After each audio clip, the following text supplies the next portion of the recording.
Olá meus amigos, olá minhas amigas, aqui do canal Sem Censura. Hoje nós vamos falar sobre os desdobramentos da Guerra Fria. O objetivo desse vídeo consiste em auxiliar os nossos alunos na realização das atividades propostas pelo PET, o Plano de Estudo Tutorado, e também as atividades complementares que nós professores estamos enviando aos alunos. Espero que todos estejam bem, espero que todos estejam se cuidando, né? Estejam de quarentena, porque é a única forma mais viável para evitar a disseminação do vírus é a quarentena e evitar, consequentemente, a superlotação dos hospitais. Galera, a Guerra Fria ela teve início logo após a Segunda Guerra Mundial. Nós podemos apontar como evento que marcou o início desse episódio as bombas lançadas sobre Hiroshima e Nagasaki pelos Estados Unidos. Porque ali havia a demonstração de força dos Estados Unidos e um recado direto aos soviéticos, né?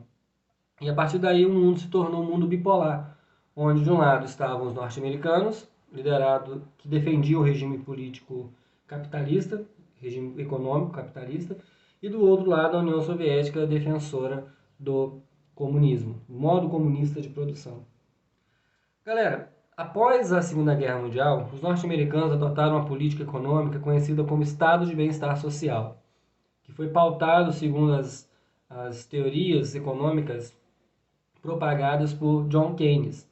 John Keynes ele defendia a ideia de que o Estado deveria sim interferir na economia para que dessa forma pudesse dar continuidade e aprimorar o modo de produção. De que maneira? Nós tivemos investimentos em diversos setores da sociedade, né?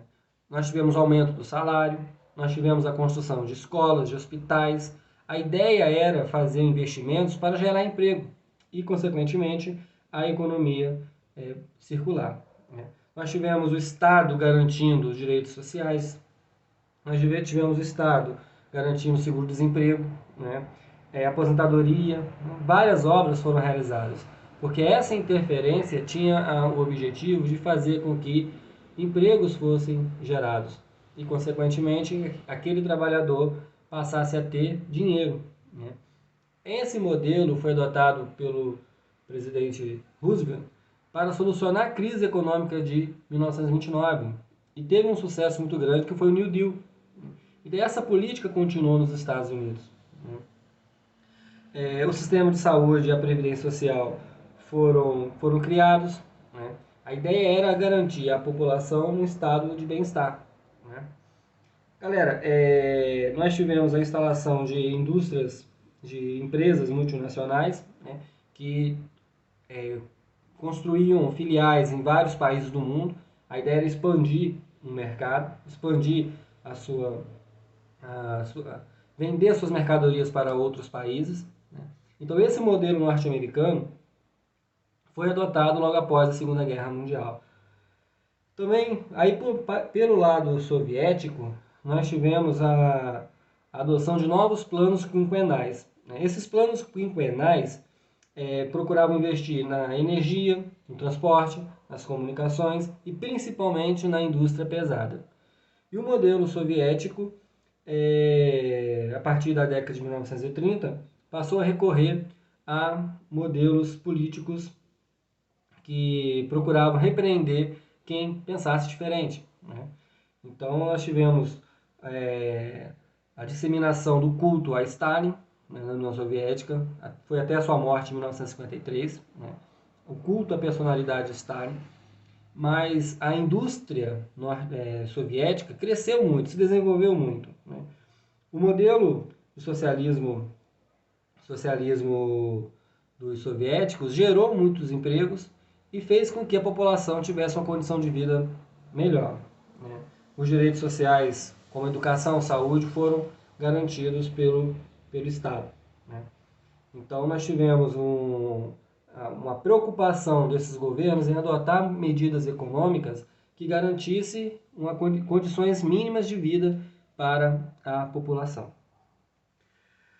Como eu falei, tanto os Estados Unidos como a União Soviética, é importante a gente ressaltar que tem esse episódio recebeu o nome de Guerra Fria porque os dois países não entravam em conflito de uma forma direta.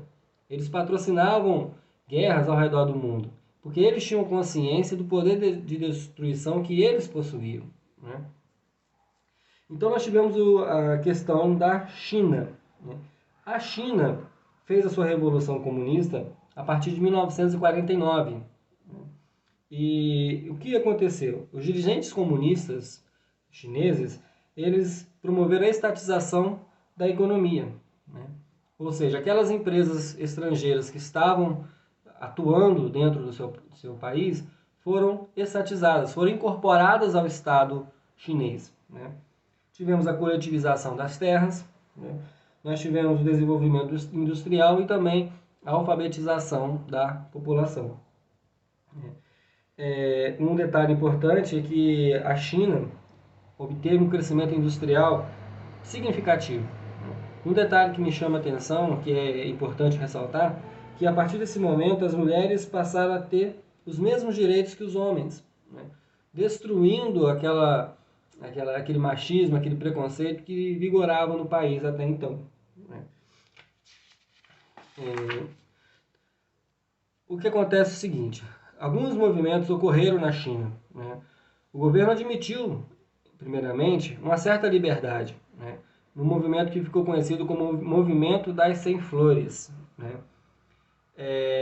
Esse movimento das 100 Flores exigia liberdade de expressão, o que até então não existia, né? Intelectuais, estudantes, profissionais liberais foram às ruas lutar por melhores condições de participação política, coisa que até então não existia. A reação do governo foi a repressão, né? E milhares de dirigentes sindicais acabaram sendo presos. Em 1958 entrou em cena Mao Tse-tung. Mao Tse-tung ele tentou instrumentalizar um caminho específico para o socialismo, né? E, de certa forma, abandonou o modelo soviético, o modelo outorgado pela União Soviética. E ele criou um programa de governo conhecido como Grande Salto para a Frente, cujo slogan era 3 anos de esforços e privações, 1000 anos de felicidade, né? Ou seja, qual era o objetivo do governo liderado por Mao Tse Tung? Era agir de uma forma mais firme, mais dura, para que posteriormente eles alcançassem um determinado desenvolvimento, né? Foram instituídas as comunas populares. As comunas populares tinham como finalidade construir fazendas, né? E nessas fazendas tinham escolas, tinham fábricas, tinham hospitais, tinham usinas elétricas, né? E ali, naquelas comunas populares, imperava a igualdade social. Só que nós percebemos que houve um fracasso completo desse modelo implantado por Mao Tse Tung, porque o efeito foi o contrário do que eles imaginavam. Houve a disseminação da fome, principalmente 1960 e 1961. Né? Os camponeses, de uma certa forma, eles não conseguiram, né, acompanhar o modelo imposto por Mao Tse Tung. E era de uma forma brutal, uma forma autoritária. Não havia a preocupação de ouvir a população, ouvir a classe camponesa. Pelo contrário, né? Um outro movimento que foi adotado foi a Grande Revolução Cultural Proletária, né? Que era essa? Qual era o objetivo desse movimento? Era impedir toda e qualquer manifestação de caráter burguês, né? Aqueles valores ocidentais, aqueles valores propagados pelos Estados Unidos, do modo de produção capitalista, não, se alguém tentasse reproduzi-los na China, eram perseguidos, eram presos e possivelmente eram condenados até mesmo à morte. Então o livro vermelho, que foi um livro escrito por Mao Tse Tung, se tornou se tornaram as regras que os chineses deveriam seguir, de uma certa forma, né? Então, engenheiros, médicos, intelectuais, professores, todos eles sofreram com a perseguição do governo, porque se fosse considerado burguês, se fosse considerado lacaios do imperialismo, como eles tanto difundiam na época, poderiam ser presos e poderiam ser até mesmo expulsos do país. Em 1976, nós tivemos a morte de Mao Tse-tung e outros líderes surgiram, né? E a partir daí nós tivemos a abertura econômica da China para o mercado ocidental. No caso, esse foi o caso chinês. No caso soviético, no caso vietnamita, nós tivemos uma situação mais complicada, né? Por quê? A Indochina era dominada pelos franceses, né? E ela sofreu com a invasão dos japoneses, né? E nós tivemos a formação de uma liga que defendia a independência do país, né? Liderada por Ho Chi Minh. Eles conseguiram vencer, só que o Vietnã acabou sendo dividido entre, de um lado, o lado norte, liderado pela União Soviética, e o sul, liderado pelos Estados Unidos. O norte se chamava República Democrática do Vietnã, que contava com apoio não só da China, mas também da União Soviética, e no sul nós tivemos a formação da República do Vietnã.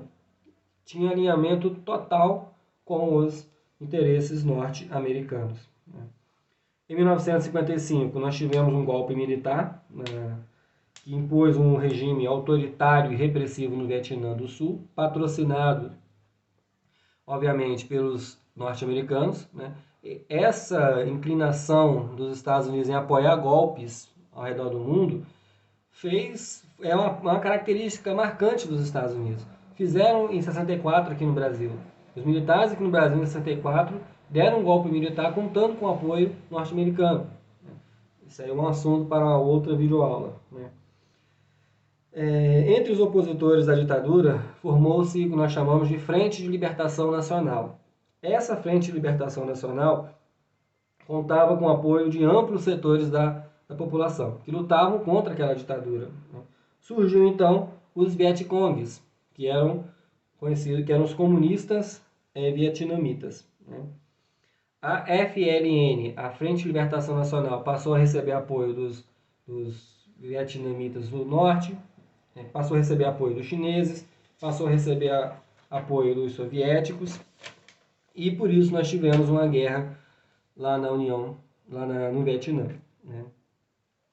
Os norte-americanos, eles aumentaram o efetivo de soldados no país, em torno de 550 mil soldados que foram para o Vietnã lutar contra os comunistas. Nós tivemos, por parte dos Estados Unidos, o envio de 72 milhões de litros de armas químicas, bomba de napalm. Essa bomba, tem até fotos sobre isso, causam queimaduras profundas na pele. E as pessoas ficavam cegas em questão de segundos. Foi um desastre, um genocídio que os norte-americanos provocaram naquela guerra. E essa guerra serviu também para despertar na população dos Estados Unidos o sentimento de que aquilo estava errado. O movimento hippie surgiu nesse momento, tendo como bandeira a luta contra a guerra no Vietnã. É preciso deixar claro que o lema era faça amor e não faça guerra. Então eles conseguiram mobilizar a sociedade norte-americana em torno de um ideal, que era acabar com aquela guerra lá no Vietnã. Perdão. Os soldados eles passaram a invadir as aldeias, passaram a lutar e até mesmo massacrar o povo. Até a população que não tinha nada a ver com aquela guerra, foram massacrados. Enfim, os Estados Unidos, a partir de 1973, perceberam que a causa estava perdida. Perceberam que eles estavam sendo derrotados. A guerra durou até 1975, quando as tropas do Vietnã do Norte conseguiram invadir o Vietnã do Sul e colocar fim no conflito. No dia 2 de julho também do ano 75, o Vietnã acabou se unificando, formando a República Socialista do Vietnã, com capital em Hanoi. E a maior potência militar, a maior potência econômica do período, no caso dos Estados Unidos, acabou saindo humilhada do conflito. Então, para vocês perceberem que foi um vexame a participação dos Estados Unidos, não só porque eles humilharam a população local, mas também eles se achavam superiores, se achavam melhores, mas foram humilhados, foram sumariamente derrotados pelos vietnamitas. Outro movimento importante que serviu para demonstrar o quanto que havia a interferência tanto da União Soviética quanto dos Estados Unidos nos contornos políticos de determinados países foi a Revolução Cubana. Cuba era governada por um ditador, Fulgêncio Batista, a serviço do imperialismo norte-americano. Várias empresas dos Estados Unidos foram instaladas em Cuba. Havia uma exploração sumária por parte dos Estados Unidos ali em Cuba. Até que surgiu a figura de Fidel Castro, que com 26 anos de idade liderou um grupo de mais de 550 homens que atacou o quartel de Moncada em Santiago de Cuba. O objetivo era claro, era derrubar o governo de Fulgêncio Batista e iniciar uma nova fase na história do país. Só que o movimento acabou sendo derrotado. Aí nós tivemos a prisão de Fidel Castro, que foi condenado a 15 anos em regime fechado, porém ele foi beneficiado por anistia um pouco menos de 2 anos depois.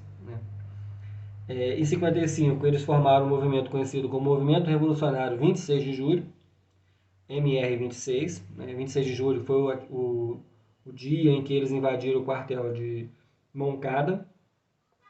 E a partir daí, eles começaram a organizar um movimento guerrilheiro que tinha como objetivo libertar o país do jugo do imperialismo dos Estados Unidos. Eles se refugiaram nas montanhas de Sierra Maestra e lá eles passaram a contar com o apoio da população local, que fornecia alimentos, fornecia armas, fornecia subsídios fundamentais para que eles continuassem com a sua luta. E no dia 1º de janeiro eles entraram na capital, em Havana, e deram um golpe. Fulgêncio Batista, percebendo que a situação já estava fora do controle, acabou saindo do país. O novo governo, ele formou, primeiramente, um tribunal revolucionário. E esse tribunal revolucionário tinha como objetivo, de uma certa forma, julgar todos aqueles que eram contra o governo de Fidel Castro. Além dessas medidas que foram adotadas, o governo de Fidel Castro adotou uma política que beneficiou a população, como, por exemplo, redução dos aluguéis e dos preços dos remédios, controle das tarifas de energia e de telefone, a instituição de um salário mínimo, principalmente para os cortadores de cana. Enfim, grandes investimentos também foram realizados na área da educação. O analfabetismo foi totalmente erradicado do país. E a principal medida adotada pelo governo de Fidel Castro, juntamente com Che Guevara e o seu irmão Raul Castro, foi a reforma agrária. A reforma agrária fez com que a população camponesa tivesse o mínimo necessário para garantir a sua sobrevivência. Lógico que quando os revolucionários cubanos chegaram ao poder, eles promoveram a nacionalização das empresas. Ou seja, aquelas empresas dos Estados Unidos que estavam lá em Cuba foram nacionalizadas, foram incorporadas ao patrimônio estatal, o que gerou a insatisfação, obviamente, dos norte-americanos. Nós tivemos um acirramento do conflito entre Estados Unidos e Cuba. Os norte-americanos não aceitavam, não reconheciam o governo de Fidel Castro. Por isso, o que os cubanos fizeram? Estabeleceram um alinhamento político, econômico com a União Soviética. porque os cubanos, perdão, precisavam garantir a sua sobrevivência. Os cubanos precisavam estabelecer uma política econômica que garantisse à população, pelo menos o básico para a sua sobrevivência, né? Cuba passou a sofrer com um embargo econômico, liderado pelos Estados Unidos, né? Esse embargo econômico consistia no fato de que eles, norte-americanos, iniciaram um movimento para impedir que vários países ao redor do mundo comercializassem com Cuba. Então, a alternativa dos cubanos foi exatamente estabelecer acordos com a União Soviética. Um episódio que amedrontou o mundo inteiro foi a chamada crise dos mísseis. O que foi a crise dos mísseis? Fidel Castro legitimou o comunismo como forma de governo, né? E no dia 14 de outubro de 1962, né, os serviços de espionagem dos Estados Unidos conseguiram fotografar cerca de 16 mísseis balísticos em Cuba, né, que foram colocados pelo governo soviético, né, que era comandado por Nikita Khrushchev. Um detalhe que nós temos que chamar a atenção aí é o seguinte: por que eles fizeram isso? Porque os norte-americanos estavam querendo invadir Cuba e retirar o governo de Fidel Castro do poder. Para evitar que isso acontecesse, os soviéticos concederam armamentos importantes para o governo Castro. Nós tivemos então a negociação entre John Kennedy, presidente dos Estados Unidos, e Nikita Khrushchev, e entraram num acordo, né? Esse acordo foi celebrado, não teve nem a participação do governo de Fidel Castro, né? O acordo era simples: eles iriam retirar os mísseis e, em contrapartida, os estadunidenses não iriam invadir a ilha, né? Galera, então assim, o governo cubano ele continua investindo na produção agrícola, né? Sobretudo, né, no comércio de açúcar, que foi comprado pelos soviéticos por valores acima dos preços. A ideia era manter o regime cubano, garantir a continuidade do governo de Cuba, e eles então investiram na economia exportadora de um produto primário, né? Galera, esse evento, a Revolução Cubana, foi um movimento que tinha como objetivo libertar o país, libertar a ilha do domínio exercido pelos Estados Unidos, né? Então, simboliza muito o que foi a Guerra Fria, a interferência dos norte-americanos, mas também a interferência dos soviéticos, né? Nesse caso, os soviéticos entraram para tentar proteger a ilha do domínio exercido pelos norte-americanos. Galera, o vídeo já está grande, mas nós tivemos também a corrida espacial. Os norte-americanos e os soviéticos iniciaram a disputa para saber quem lançava satélites na órbita, né? Os soviéticos, eles saíram à frente, né? Eles lançaram Yuri Gagarin, né, em 1961, né, na nave Vostok 1, que ficou marcado por levar um ser humano à órbita, né? Durante 1 hora e 40 minutos ele viajou pela órbita terrestre, e a partir daí os norte-americanos intensificaram as suas pesquisas, até que eles conseguiram, em 69, lançar Armstrong na Lua, e foi um feito marcante para a história, e marcou a vitória, de uma certa forma, dos Estados Unidos na corrida espacial. Galera, a Guerra Fria, então, teve esses contornos, né? E diversos movimentos surgiram a partir da década de 1960, principalmente no ano 68, que marcou a luta dos movimentos sociais, a luta pelos direitos, né? As mulheres intensificaram os movimentos feministas, a classe trabalhadora organizaram cada vez mais greves em luta, marcando a luta pelos seus direitos políticos, pelos seus direitos trabalhistas, né? Então, houve o acirramento, o recrudescimento das lutas ao redor do planeta. E aqui no Brasil não foi diferente, né? 68 foi um ano marcante, porque nós tivemos, de um lado, a instauração do AI-5, Ato Institucional número 5, que legitimou a ditadura militar, mas também tivemos movimentos contrários à ditadura, que também se intensificaram de uma forma muito forte, batendo de frente com o regime militar. Galera, essa foi a nossa videoaula. Qualquer dúvida, qualquer sugestão, estou aqui à disposição. Um grande abraço a todos e até a próxima.